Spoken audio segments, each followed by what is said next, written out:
తిరుపతి శ్రీకాళహస్తిలో తెప్పోత్సవాలను రాజకీయ ప్రయోజనాలకు వేదిక చేసుకున్న వైసీపీ ఎమ్మెల్యే బియ్యపు మధుసూదన్ రెడ్డి కుమార్తె పవిత్రారెడ్డి తీరుపై సర్వత్రా విమర్శలు వ్యక్తమవుతున్నాయి.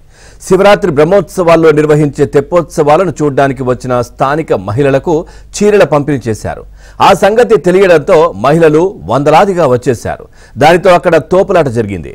పోలీసులు చేతులెత్తేయడంతో పార్టీ కార్యకర్తలే మహిళలను అదుపు చేయాల్సి వచ్చింది. పైగా వీడియోలు చిత్రీకరిస్తున్న వారి నుంచి ఫోన్లు లాక్కున్నారు.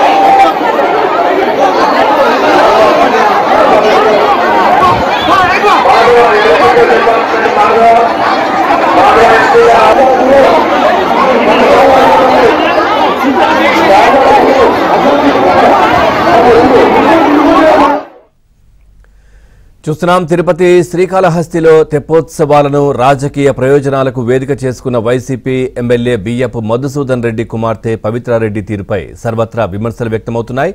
శివరాత్రి బ్రహ్మోత్సవాల్లో నిర్వహించే తెప్పోత్సవాలను చూడ్డానికి వచ్చిన స్థానిక మహిళలకు చీరల పంపిణీ చేశారు. ఆ సంగతి తెలియడంతో మహిళలు వందలాదిగా వచ్చేశారు. దాంతో అక్కడ తోపులాట కూడా జరిగింది. ఇక పోలీసులు చేతులెత్తేయడంతో పార్టీ కార్యకర్తలే మహిళలను అదుపు చేయాల్సి వచ్చింది. పైగా వీడియోలు చిత్రీకరిస్తున్న వారి నుంచి ఫోన్లు కూడా లాక్కున్నారు.